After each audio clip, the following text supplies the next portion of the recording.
sa lahat ng bagay na ating mga ginagawa kung wala tayong layunin. Wala tayong layunin sa lahat nating mga ginagawa. Hindi mangyayari, hindi tayo makapagpatuloy. Bakit? Darating ang araw, darating ang oras na mapapagod tayo sa ating mga ginagawa kung walang dahilan. Ganun din mga kapatid po sa ating buhay. Buhay mananampalataya.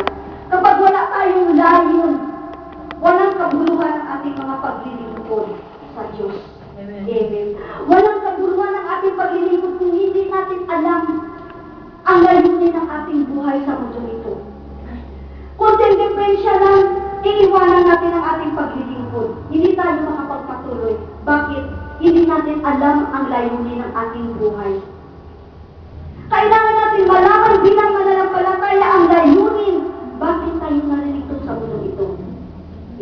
Ano ang layunin ng ating buhay sa mundo ito? Bakit tayo inilagay sa planeta ito ng Diyos? Bakit tayo nilikha ng Diyos sa mundo ito? Bakit? Para nilikha tayo ng Diyos para sa buhay na walang hanggan. Kung ating mababasa ang Biblia, nilikha tayo ng Diyos na walang kamatayan. Noong unang tao na kanyang nilikha, walang kamatayan tayo nilikha ng Diyos. Nilikha tayo upang mabuhay magpakailanman. Walang kamatayan. Ang sabi niya sa Genesis, be fruitful, humayo kayo at magpakarami. Ang sabi niya sa Genesis, atin niya mababasa. Nilikha tayo ng Diyos upang mabuhay tayo magpakailanman. Ngunit dahil doon sa pagkakasala ng aking mga magulang, nagkaroon na ng kamatayan ang tao ngayon. Amen. Kaya naging maiksi na ang buhay ng tao. 70 years lang ang maximum ng haba ng life span ng tao. 70 years sa Biblia.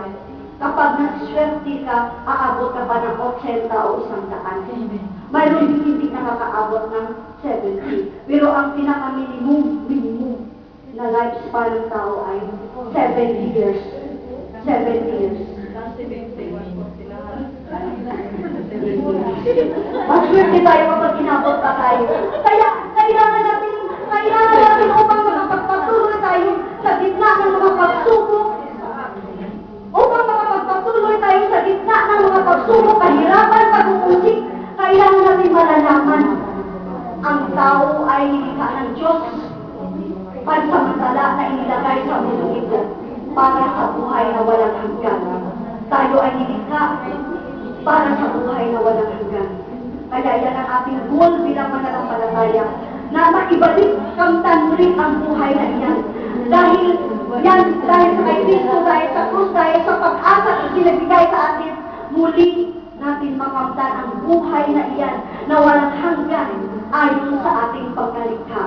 Muling ibabalik sa atin ng Diyos ang buhay na iyan na walang hanggan na layunin ng Diyos sa ating pagkalikha. Na dahil sa pagsuway ng ating mga ninuno, nawala ang buhay na yun.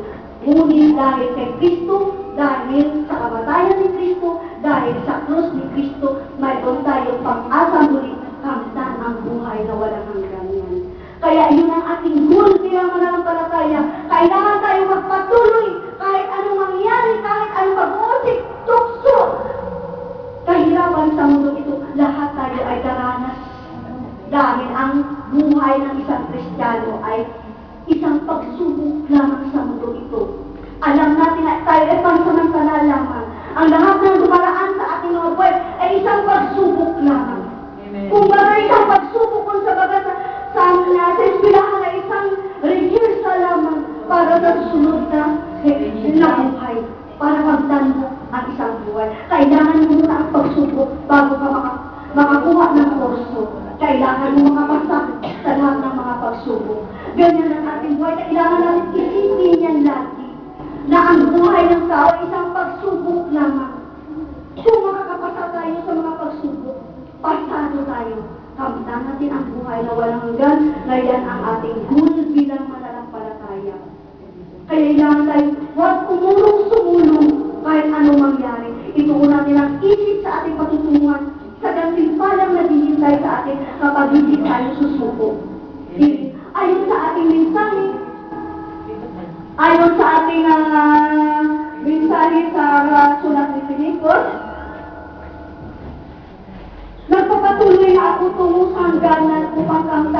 gantimpala ng pagkatawag sa atin ng Diyos sa pamagitan ni Kristo Jesus, ang buhay na hahantong sa langit. Amen. Iyan ang magiging goal ng bilang mananampalataya. Kapag wala kang layunin, kapag hindi mo alam ang iyong ginagawa, kahit sa ating paglilingkod, hindi ka magpapatuloy. Nagpapatuloy nga ako, sabi ni San Pablo, upang kamtan ang gantimpala ng pagkatawag sa atin. Pagkatawag sa tayo ginawag ng Diyos.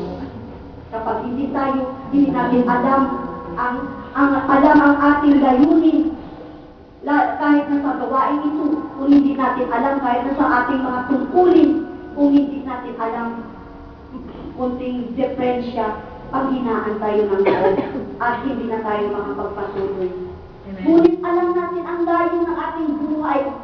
Alam natin kung saan nahantong ang ating buhay. Ang sabi namin San Pablo sa Korinto, tumatakbo ako sa tiyak na hangganan.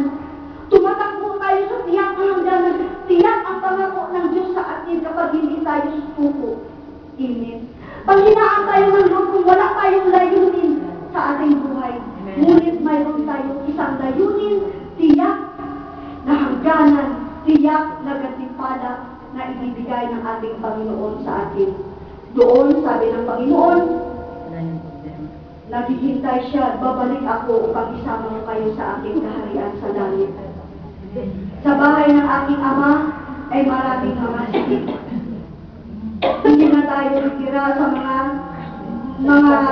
masisirang bahay. Itira tayo sa kondominyo.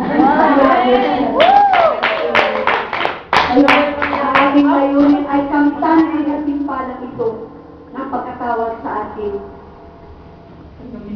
Masaya tayo, mapalad tayo mga kapatid. Dahil hinirang tayo ng Diyos. Hinirang tayo ng Diyos, pinili tayo ng Diyos. Dahil sa gantimpalang ito, naway lahat tayo sama-sama makapasok sa kaharian ng Diyos. Naway lahat tayo ay sama-sama magkita.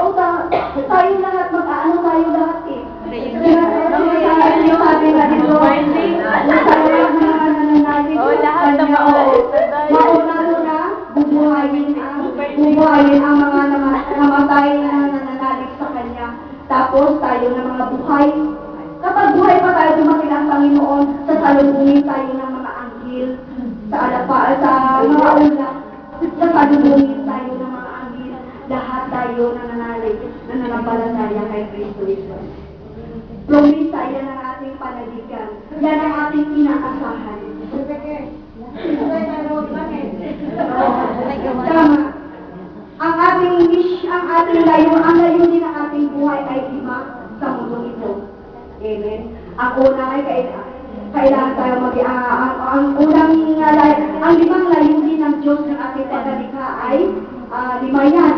Magiging anak tayo ng Diyos, magiging kawangis tayo ni Kristo, magkaroon tayo ng lingkod, maging lingkod tayo ni Kristo, ano ba yung isa? Ay kawangis tayo ni Kristo, at ang panglima ay ang misyon ni Kristo. Ang apat na ito, lingkod, maglingkod kay Kristo, magiging katulad ni Kristo, mga anak ng Diyos, ipapatuloy natin sa langit. Amen. Mapakapagpatuloy, maglilingkod tayo sa Panginoon. Kaya sabi sa Biblia, kung pinagkatiwalaan ka ng maliit na bagay dito, kung marunong ka magdala ng iyong tungkulin sa lupa, mas malaking tungkulin ang ibibigay sa iyo sa langit.